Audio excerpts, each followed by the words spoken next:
우리는 로마서 공부를 잠시 좀 쉬고 이제 여름 특강으로 아가서 공부를 하고 있습니다. 잠언을 통해서 우리가 지혜를 배우는가 하면 전도서를 통해서는 인생을 배우고 우리는 아가서를 통해서 사랑을 배웁니다. 사랑은 우리 지난주에 말씀드렸던 것과 같이 상대방을 있는 모습 그대로 만족하는 거라 그랬어요. 상대방을 바꾸려고 하고 상대방이 변하기를 바라는 게 아니라 상대방을 있는 모습 그대로 만족하는 것이다. 그리고 사랑은 행함과 진실함으로 하되 잘 표현되어야 된다고 말씀드렸습니다. 지난 한 주 동안 우리는 사랑이라는 이름으로 상대방을 바꾸려고 하고 나에게 맞추려고 하지는 않았는지, 그렇게 사랑이라는 이름으로 상대방을 구속하지는 않았는지 우리 자신을 돌아봐야 되겠습니다. 아가서의 말씀을 여러분 계속 읽으면서 표현을 잘 하는 법을 여러분 계속해서 연습하시기를 바랍니다. 아가서 말씀을 읽으면요, 야, 사랑하면 이런 식으로도 표현할 수 있구나. 그래서 여러분, 제가 계속 아가서를 읽고 표현 연습 좀 배워야 된다 그랬죠? 지난주 동안에 아가서 말씀 읽으면서 표현을 배우려고 연습하시는 분 마음속으로 한번 손 들어보세요. 설교 시간 정지하면 안 되잖아요. 여러분, 아가서 많이 읽으세요. 그러면서 사랑한다면 이렇게 표현될 수 있구나. 이렇게 주님께서 나를 또 사랑하시는구나. 그렇게 여러분들이 많이 아가서 읽으시면서 여러분들 표현도 연습하시고 배우시기를 바랍니다. 오늘 아가서를 공부하는 시간을 통해서 사랑이 풍성해지는 시간이 될 수 있기를 주님의 이름으로 축복합니다. 하나님께서 친히 결혼이라는 제도를 만드셨습니다. 인간에게서부터 고안된 제도가 결혼이 아니에요. 결혼은 친히 하나님께서 만드신 제도입니다. 그런데 이 결혼에 대해서 최근 정말 다양한 이해들을 사람들은 많이 가집니다. 특히 요즘은 자의적으로 결혼을 거부하는 비혼이라는 신조어가 생겼죠. 많은 사람들에게 결혼보다는 비혼이 훨씬 더 합리적이고 행복할 수 있을 것이라고 하는 인식을 가지도록 만드는 사회적 현상이 두드러지고 있습니다. 그리고 결혼을 어느 시점에 이제 졸업한다고 하여 졸혼이라는 신조어도 생기면서 실제로 많은 부부들이 이혼은 하지 않지만 서로 간섭하지 않고 독립적으로 살아가는 것을 선호하고 그것이 행복할 수 있는 또 다른 길이라고 이제는 많은 사람들이 여기고 있는 듯 합니다. 이러한 이해는 심리적, 경제적 기준이 자리 잡고 있습니다. 배우자가 돈은 얼마나 벌고 있는지, 나와 감정적 교류는 얼마나 활발한지 등을 따지다 보면 이 결혼을 안 하는 게 좋겠다, 혹은 결혼은 하다가도 잠깐 졸업하는 게 좋겠다라고 하는 형식으로 계속해서 결정한다는 거예요. 결혼과 부부의 기준은 교회 안팎을 가리지 않고 이러한 세상적 기준, 철저히 인간적인 기준이 적극적으로 수용되고 있습니다. 이런 시점에서 우리가 함께 듣는 이 아가서의 말씀은 우리로 하여금 하나님께서 어떤 목적으로 이 결혼을 친히 제정하셨는지, 그리고 이 결혼과 부부 관계의 바른 성경적 기준과 방향이 무엇인지를 잘 가르쳐 주고 있습니다. 뿐만 아니라 이 아가서의 말씀이 특별히 중요한 이유는 구약 성경에도 하나님과 이스라엘과의 관계를 결혼 관계로 설명되기도 하고, 신약에서도 그리스도와 교회의 관계를 이 결혼 관계로 묘사되고 있기 때문에 특별히 이 결혼이라는 것과 하나님과 하나님 백성, 그리스도와 교회의 관계를 무엇보다도 더 명확하게 알 수 있다는 점에서 이 아가서를 공부하는 것은 참 의미가 있습니다. 오늘은 특별히 결혼, 결혼과 관련되어서 오늘 하나님의 말씀을 보려고 합니다. 우리 그 밑에 층에서 지금 그 인테리어 공사를 하고 있어요.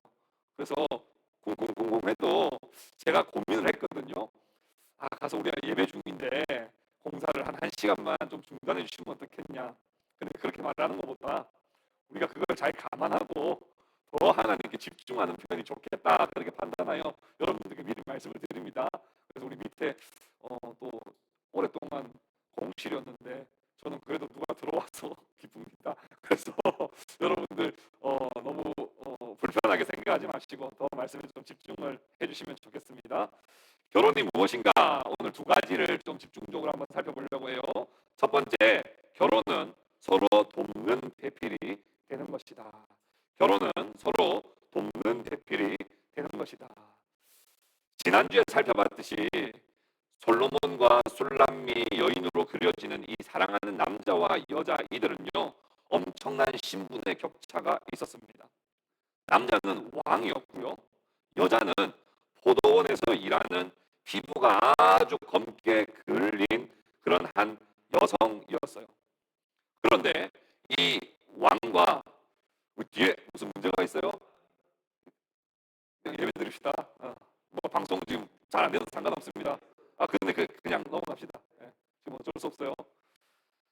어, 이 남자와 여자, 왕과, 그리고 이 포도원에서 검게 그을려서 노동하고 있는 이 여성이 서로 사랑하는 이야기가 이 아가서에서 그려지고 있습니다.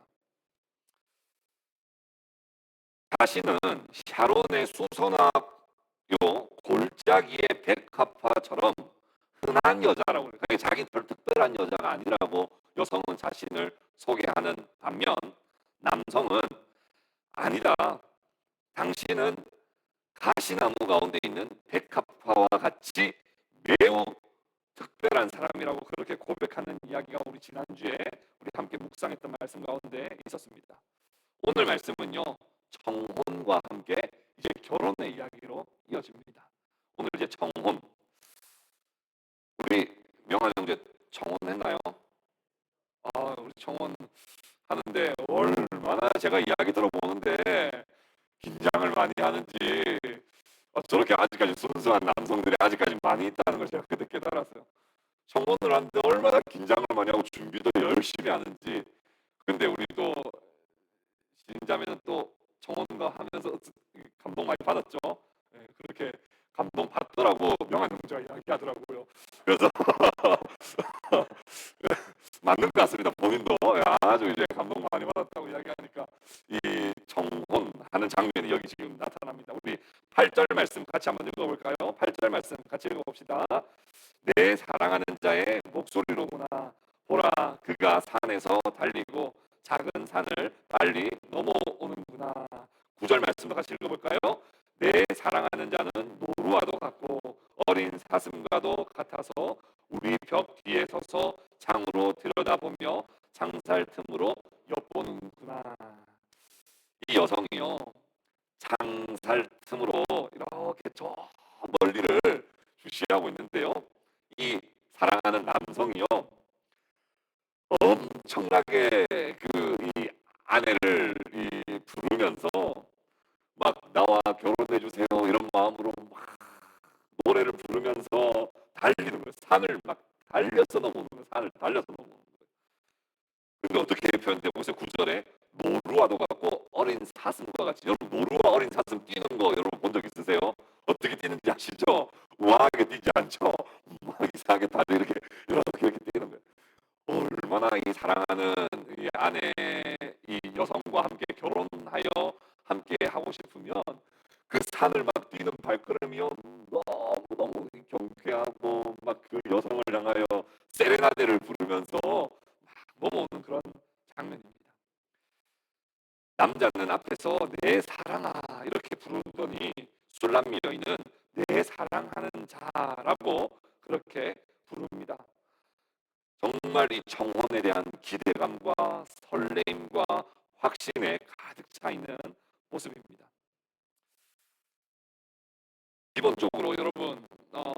지난주에 말씀드렸던 것 같이 그 설레임, 두근두근거림, 이건 유효기간이 있다고 했습니까? 없다고 그랬습니까? 유효기간이 있다고 해서 없다고 그랬어요? 없다고 제가 그랬습니까? 없는 사람도 가끔 있다 그랬죠 그때. 그래서 뭐 차인표, 최수종 이런 사람들은 TV에 나와서 없다 그랬죠. 근데 유효기간이 있다 그래서 유효기간이 있다 그래서 18개월에서 30개월까지 18개월에서 30개월 정도. 그래서 이제 우리 그 저기 18개월 30개월 정도 사이에 있는 저 부부들은 위태위태한 우리 이탈리아로 오늘 이제 떠나는 우리 부부들은 18개월 30개월까지니까 좀 위태위태하다 그랬는데, 여러분 사랑하는 사람과 결혼은요 이런 두근거림만으로 여러분 살 수 없다는 거 여러분 잘 아시죠? 잘 아시죠? 근데요, 결혼을 이해하고 정의하는 데 있어서요, 그 청혼할 때의 그 당시의 그 두근거림과 설레임만으로 결혼을 그냥 결혼의 전부라고 이해하면요, 결혼 생활이 매우 불행합니다. 왜냐하면 그때만큼 설레임이 지금 없거든요. 그때만큼 두근거림이 없거든요. 그렇기 때문에 그 당시 나는 왜 지금 두근거리지 않지? 왜 나는 설레이지 않지? 이런 식으로만 계속 생각을 하면 결혼 생활은 정말 불행해지는 겁니다. 근데 여기 10절에서 이 왕이 이 여성에게, 남자가 여성에게 고백하는 이 고백을 통해서 우리 결혼의 진정한 의미를 알 수 있는 것이죠. 10절 말씀 같이 한번 읽어봅시다. 시작. 나의 사랑하는 자가 내게 말하여 이르기를, 나의 사랑 내 어여쁜 자야, 일어나서 함께 가자. 함께 가자. 나의 사랑 내 어여쁜 자야, 이제 우리가 함께 가자. 결혼은요 두근거림이 시작일 수는 있어요. 설레임으로 시작하는 걸 수 있습니다. 그러나 결혼의 핵심은요 함께 가는 거예요. 동행입니다. 동행. 결혼의 핵심은 두근거림이 아니라 함께 가는 겁니다. 11절, 12절, 13절 말씀에 이렇게 기록되어 있어요. 겨울도 지나고 비도 그쳤고 지면에는 꽃이 피고 새가 노래할 때가 이르렀는데 비둘기의 소리가 우리 땅에 들리는구나. 무화과 나무에는 푸른 열매가 익었고 포도나무는 꽃을 피워 향기를 통하는구나. 나의 사랑, 나의 어여쁜 자야, 일어나서 함께 가자. 여기에 겨울도 지나고 비도 그쳤고 지면에는 꽃이 피고 새가 노래할 때, 이 표현은요 정확하게 전형적으로 이스라엘의 4월의 날씨를 말합니다. 비가 그치고 늦은 비가 이제 그치고 지면에 꽃이 피는데 4월 달에 잠시 폈다 이게 짓거든요. 이스라엘은요 꽃을 보는 게 쉽지 않아요. 4월 달에 이스라엘을 가야만 이 아름다운 꽃을 보고 새소리를 들을 수 있는 거예요. 우리나라도 결혼식은 대부분 봄과 가을에 많이 하죠. 이렇게 날씨가 좋을 때, 좀 설레일 때 이렇게 많이 하는데, 여기에서도 보니까 지금 그 전형적인 이스라엘의 봄, 한 4월, 5월을 정확하게 이렇게 묘사하고 있는 겁니다. 근데 이 묘사는 의미도 같이 포함되어 있어요. 내가 당신과 함께 가는 지금 이전에 나 홀로 살 때는 어떤 상태였다는 거예요? 겨울이었다는 거예요. 나 혼자 살 때는 겨울이었다는 거예요. 나 혼자 살 때는 매우 공허하고, 내 혼자 살 때는 결핍이 있고 모자란 삶이었지만, 이제 당신과 함께 걸어가는 이 결혼은 이제는 꽃향기가 넘실 때고 푸른 열매가 맺히며 아름다운 새 소리가 이렇게 있는 그런 상태로 지금 있다고 말씀하고 있는 겁니다. 오늘날 많은 사람들은 결혼 생활을 지옥이라고 그렇게 생각하기도 합니다. 결혼을 할 수만 있다면 최대한 늦게 하라고들 그렇게 말합니다. 아내들이 계속 뭘 안 하려고 해서 아내라는 말이 있고요. 남편들은 항상 남의 편이다 그래서 이제 남편이라는 말도 있다고 했죠.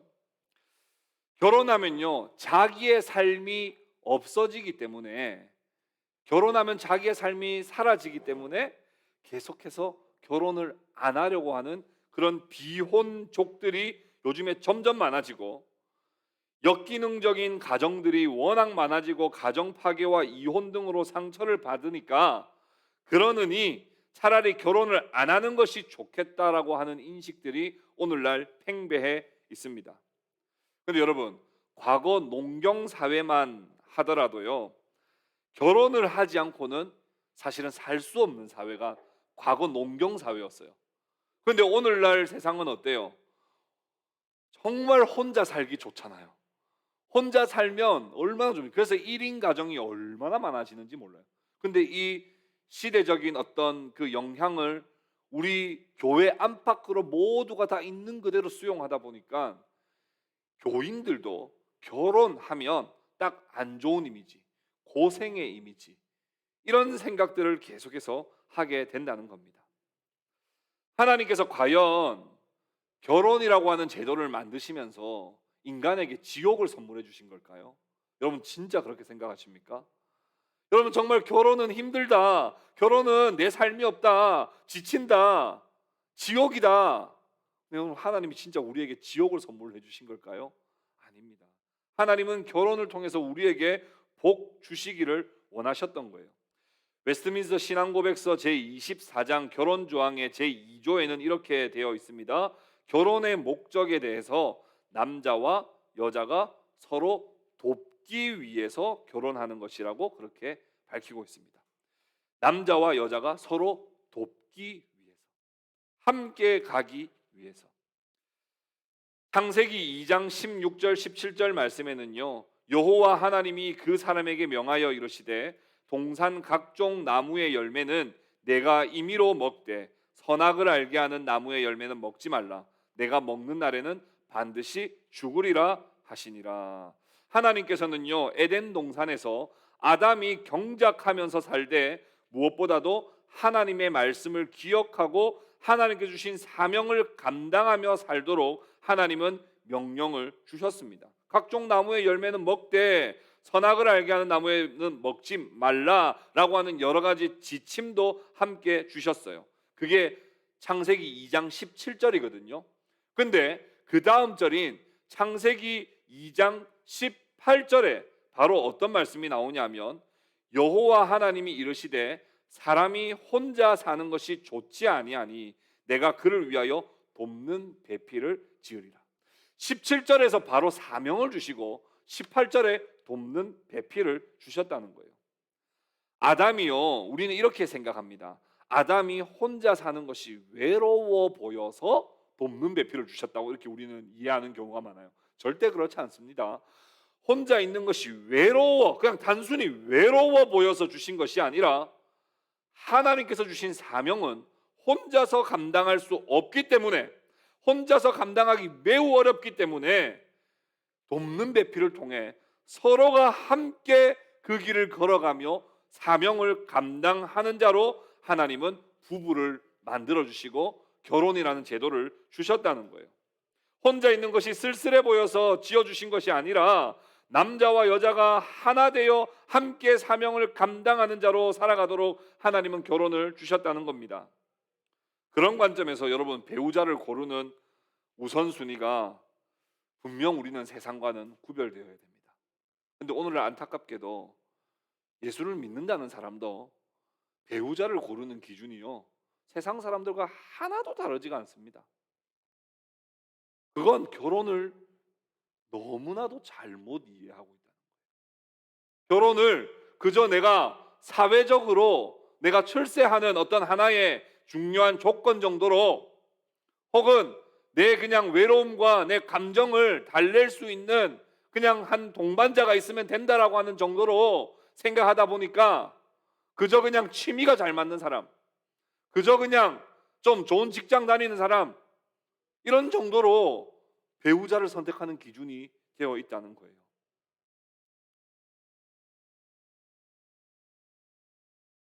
근데 하나님께서 아담에게 하와를 주실 때 돕는 배필로 주셨다고 말씀하니까, 또 우리는 여성을 좀 열등한 존재로 또 혹 오해하는 경우가 있습니다. 그러니까 남자가 무슨 중요한 일을 하고 이 여자는 도와야지. 어디서 여자가 이런 옛날 아주 고리타분한 이 사고 방식을 가지고 이 성경을 해석하는 사람들이 얼마나 많은지 모릅니다. 그리고 밖으로는 그렇게 말 안 해도 속으로는 이 말씀을 읽으면서 은근히 남성들은 우월 의식을 가지고 여성들은 은근히 열등 의식을 가지고 막 나는 사명도 없나? 나는 그냥 항상 돕는 배필이라고 하니까 나는 그런 존재인가라고 생각합니다. 그런데요, 돕는 배필이라고 할 때 이 돕다라고 하는 이 에제르라고 하는 단어, 이 그 에제르라고 하는 단어는요, 어떨 때도 사용되냐면 하나님이 우리를 도우신다라고 할 때도 이 에제르라는 단어를 사용됩니다. 그러니까요, 돕는 배필이라고 하는 건 열등한 자가 우월한 자를 돕는 개념이 아니에요. 우리는 돕는다 그러면 꼭 마치 이렇게 그 보조, 뭐 비서 이런 정도로 생각을 해요. 그렇지만 그런 개념이 아닙니다. 에제르라고 하는 단어는 열등한 자가 우월한 자를 돕는 개념이 아니라 하나님도 우리를 도우실 때 에제르라고 하는 같은 단어를 사용한다는 거예요. 그 말은 무엇입니까? 오히려 더 풍성이 가진 사람, 더 분명한 확신을 가진 사람이 오히려 피차 서로 열등한 사람을 도와줄 수 있는 관계로 가져가야 한다는 거예요. 그렇다고 해서 또 남자가 더 열등한 존재라고 또 그렇게 또 우리가 쉽게 단정지어도 안 되겠습니다. 서로가 돕는 배필이 되되 서로가 좀 더 깨달은 바, 아는 바, 확신하는 바는 또 배우자에게 서로 그것을 함께 제시해주고 함께 그 길을 걸어가는 것. 이게 바로 남성과 여성이 부부가 될 때 서로 돕는 배필이 된다고 말씀하는 것입니다. 여러분, 이 결혼 제도라고 하는 건요, 죄를 짓기 전에 하나님 주신 제도예요. 죄를 짓기 전에도 사명을 감당하기 위해 결혼이라는 게 필요했다면 우리는 모두가 다 타락하여 범죄한 자들, 죄의 상태에 있는 자들에게는 이 결혼이라는 게 얼마나 더 소중하겠습니까? 죄를 짓기 전에도 사명을 감당하려면 결혼이 필요했는데 죄를 지은 상태, 우리는 더 부족하고 더 결핍의 상태에 있을 때는 더더욱 하나님께서 짝지어 주신 배우자, 축복된 결혼이 우리에게 필요하다는 것입니다. 하나님께서는 우리를 각 사람의 직업으로 부르시지 않았어요. 많은 사람들이요, 당신의 비전이 뭐냐 그러면요, 다 직업을 이야기해요. 뭐 사자, 뭐 무슨 사자, 뭐 무슨 자격증 따가지고 어디 기업에 들어가겠다. 전부 다 비전이 다 하나같이 직업이에요, 직업. 그런데 하나님께서는 우리를 제일 먼저 뭘로 부르셨어요? 죄에서부터 자유케 된 구원의 백성으로 우리를 부르셨습니다. 그리고 우리에게 부르시는 그 부르심은 뭡니까? 구원받은 백성으로서 거룩하고 경건하게 살도록 우리를 부르셨는데 우리는 거룩과 경건의 부르심은 완전히 외면한 채 어떤 직업을 가지고자 하는가에만 계속 관심을 가지고 있다는 거예요. 그래서 그런 관점으로 다 결혼도 하죠. 어, 남성이 어떤 직업 가지고 있나, 아내가 어떤 직업 가지고 있나, 우리 둘이가 합치면 연봉은 얼마가 되나, 이런 건 늘 계산하면서 결혼을 한단 말입니다. 근데 1차적으로 하나님 우리를 부르시는 그 부르심은 뭐예요? 경건과 거룩으로 우리를 부르셨다는 사실을 여러분 기억하시기를 바랍니다. 아내와 남편이 함께 돕는, 함께 협력해야 할 가장 중요한 일이 있다고 한다면 우리 가정을 경건한 가정으로 만들어가는 것, 우리 가정을 거룩한 하나님의 백성으로 세워 나가는 것, 그것이 제일 중요하다는 거예요.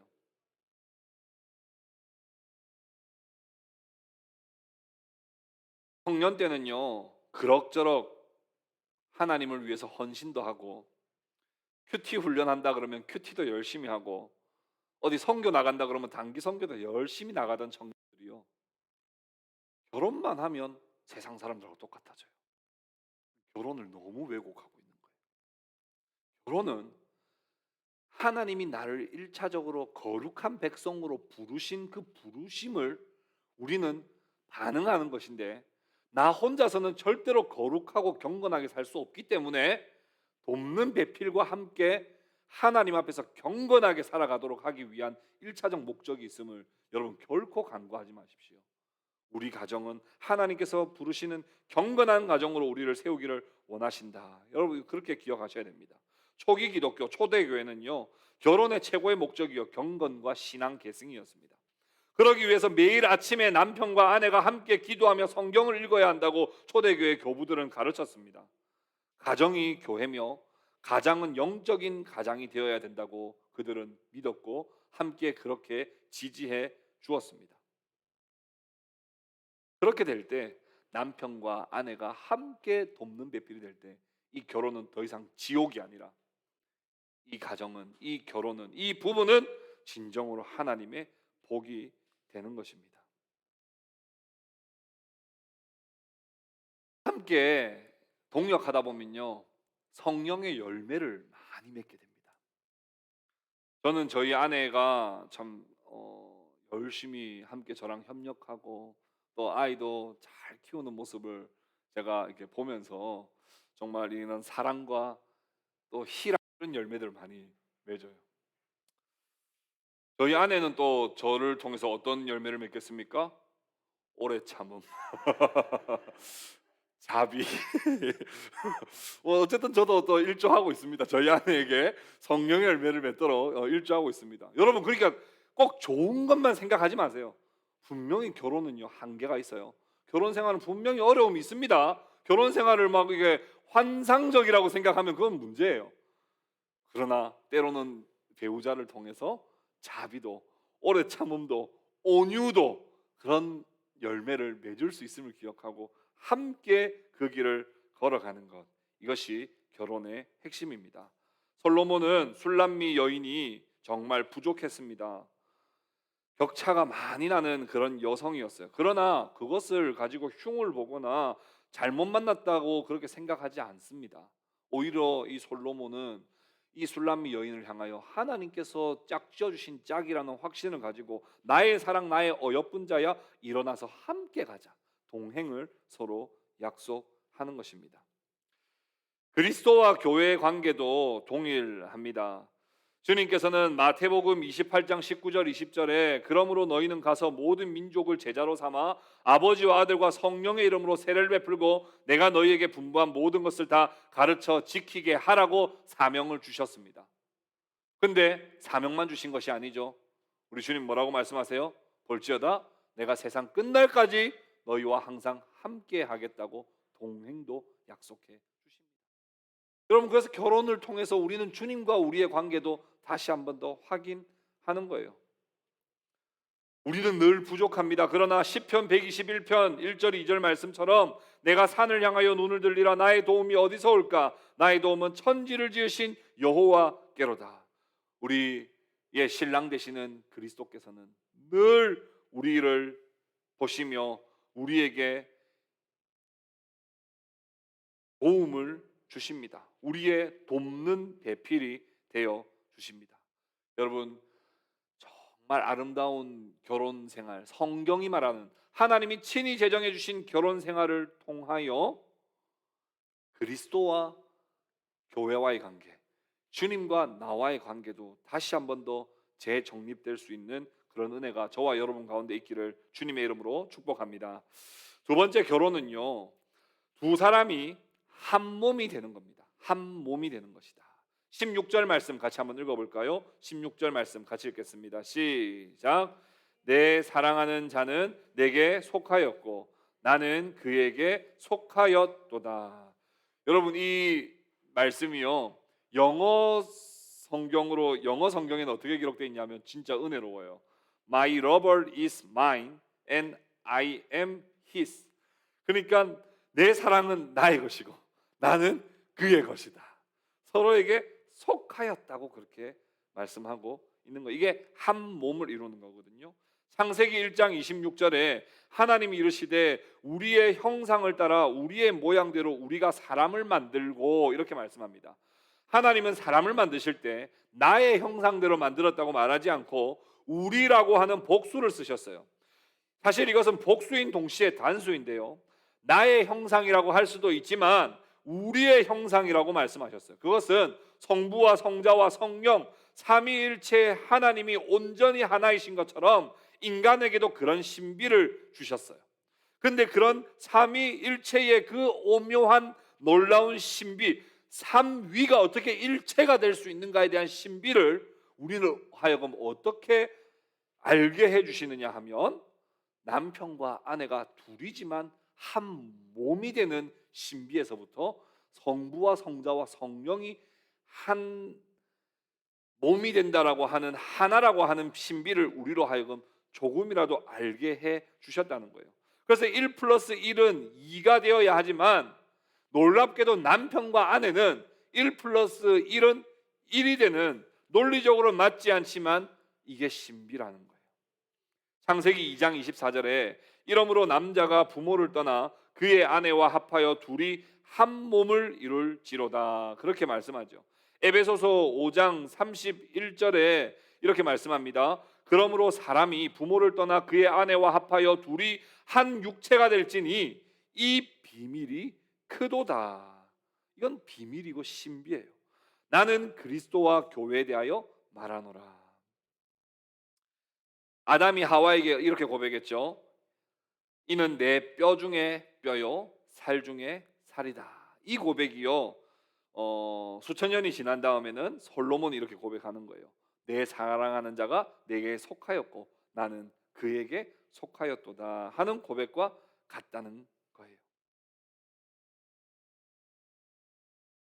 여러분, 그 신비를 믿으시고 누리시기를 바랍니다. 계속 한 몸이 됐는데 떨어뜨리려 놓으려고 해요. 계속 저 사람은 나랑 달라, 저 사람 잘 왜 저렇게 생각하는지 모르겠어, 도저히 용납할 수가 없어, 우리 좀 당분간 따로 삽시다, 당분간 좀 말하지 맙시다. 계속 한 몸 된 걸 우리는 계속해서 우리의 의지로 떨어뜨려 놓으려고 하는데, 우리는 어떻게 해야 되냐? 한 몸됨을, 그 신비를 계속해서 누리기를 힘써야 됩니다. 근데 어떻게 누릴 수 있느냐? 에베소서 5장 21절 22절에 이렇게 말씀합니다. 21절에 그리스도를 경외함으로 피차 복종하라. 피차 복종하라. 어떻게요? 그리스도를 경외함으로. 여러분, 피차라는 말 아시죠? 서로 복종하라는 거예요. 남성이 아내에게 복종해야 되는 것뿐만 아니라 아내도 남성에게 서로 복종해야 되는 거예요. 그런데 여러분, 누가 복종을 잘할까요? 힘없는 사람이 복종을 잘할까요? 누가 복종을 잘할까요? 그리스도를 경외하는 사람일수록 복종을 잘합니다. 여러분, 어리석은 사람들은요, 싸움을 이기고 나면 그게 진 건 줄 모르는 사람이 진짜 어리석은 사람이죠. 저는 부부싸움 많이 안 해봤습니다만은 그렇다고 또 되게 적게 한 것도 아닙니다. 부부싸움을 해보면요, 제가 이겼을 때는 반드시 졌어요. 제가 생각해봤거든요. 이기고 나면요, 그건 진 거예요. 그건 지옥이에요. 제가 어떻게 해서든 막 논리적으로 해가지고 이게 맞잖아 라고 하고, 도저히 당신 지금 말이 안 통해라고 딱 이겨놓고 나면요, 그때부터 지옥이 시작됩니다. 이긴 게 진 거예요. 여러분, 누가 복종하는 거예요? 믿음 좋은 사람이에요. 믿음 좋은 사람이에요. 여러분, 그래서 이기려고 하지 마세요. 그리스도를 경외하는 사람일수록. 그래서 한번 계산해 보세요. 우리 아내가 믿음이 좋나, 내가 믿음이 좋나, 빨리 계산 한번 해보세요. 그리고 믿음 좋은 사람이 지기, 믿음 좋은 사람이 지기. 그렇게 하면 한 몸됨이 분리되지 않고 계속 한 몸됨을 잘 이루어 나갈 수 있다는 거예요. 5장 에베소서 5장 22절에 아내들이여 자기 남편에게 복종하기를 주께 하듯 하라, 주님께 복종하듯 복종하라 그랬고, 25절에는 남편들아 아내 사랑하기를 그리스도께서 교회를 사랑하시고 교회를 위하여 자신을 주심같이 하라고 그렇게 말씀하고 있습니다. 우리말 퀴즈 가운데 초성 퀴즈입니다. 우리말 퀴즈, 초성 퀴즈. 여러분 한번 맞춰보시기 바랍니다. 우리말 퀴즈 가운데 초성 퀴즈. 남편의 다른 말은, 초성 들어갑니다. 시옷, 비읍, 니은. 남편의 다른 말, 시옷, 비읍, 니은. 뭡니까? 시옷, 비읍, 니은. 서방님이에요. 근데 계속 어떤 한 단어에서부터 이렇게 벗어나지 못하는 분들은 이 고민을 많이 해봐야 되는 겁니다. 예. 남편의 다른 말은 그냥 서방님이에요. 근데 이 남편에 대한 좀 안 좋은 마음이 있으면 시옷, 비읍, 니은을 계속 다른 형태로 계속 생각을 계속 이렇게 하게 되는 거예요. 계속 한 몸됨을 계속해서 여러분 분리시키려고 하지 마십시오. 한 몸됨을 계속해서 유지하기를 힘쓰십시오. 주님과 교회의 관계도 동일합니다. 요한복음 15장 5절에 나는 포도나무요 너희는 가지라. 그가 내 안에 내가 그 안에 거하면 사람이 열매를 많이 맺나니 나를 떠나서는 너희가 아무것도 할 수 없음이라. 여러분, 남편과 아내가 한 몸됨과 같이 그리스도와 우리가 한 몸됨이 같은 원리라고 하는 것을 여러분 기억하십시오. 기억하십시오. 갈라디아서 2장 20절에도 내가 그리스도와 함께 십자가에 못 박혔나니 그런즉 이제는 내가 사는 것이 아니요 오직 내 안에 그리스도께서 사시는 것이라. 이제 내가 육체 가운데 사는 것은 나를 사랑하사 나를 위하여 자기 자신을 버리신 하나님의 아들을 믿는 믿음 안에서 사는 것이라. 그래서 여러분, 주님과 더 친밀할수록, 주님과 더 한몸됨 연합을 진정으로 이루어가는 사람일수록 부부 관계도 그러하게 만들어져 간다는 것을 여러분 기억하시기를 바랍니다. 마지막으로 결혼 생활에 있어서, 결혼 생활은 한 몸을 이루는 거잖아요. 근데 한 몸됨을 방해하는 장애물들을 잘 제거하는 것이 한 몸됨을 잘 이루어 나갈 수 있는 방법입니다. 15절 말씀, 아가서 우리 2장 15절 말씀 우리 마지막으로 한번 같이 읽어볼까요? 2장 15절 말씀 같이 읽겠습니다. 우리를 위하여 여우 곧 포도원을 허는 작은 여우를 잡으라. 우리의 포도원에 꽃이 피었습니다. 포도원을 허는 작은 여우를 잡아야 돼요. 그 여우를 안 잡으면 그 여우가 온 꽃밭을 다 헤집고 다닌단 말입니다. 계속 한 몸됨을 계속 분리시킨다는 거예요. 그 가운데 첫 번째는 뭡니까? 배우자가 아닌 다른 이성입니다. 여러분, 배우자가 계속 불만족스러울 때는요, 다른 이성을 향하여 계속 눈이 가게 돼요. 근데 여러분, 두 사람이 맺은 언약은요, 정말 가난할 때나 부할 때나 좋은 일이 있을 때나 정말 안 좋은 일이 있을 때나 몸이 건강할 때나 병들었을 때 서로만 바라보겠다고 약속한 그 약속을 우리는 끝까지 잘 이행하는 것이 무엇보다 중요합니다. 근데 여러분, 요즘에 보면요, 그런 이제 외도하는 그런 드라마나 이런 내용들이 너무 많아가지고요, 그게 정말 당연한 것처럼 그렇게 여겨집니다. 그게 낭만인 것처럼요. 그런 이야기가 있죠. 아담이 며칠 동안 밤늦게까지 집에 들어오지 않아가지고 하와의 마음이요 막 심란했대요. 이거 성경에 있는 내용은 아닙니다. 심란했대요.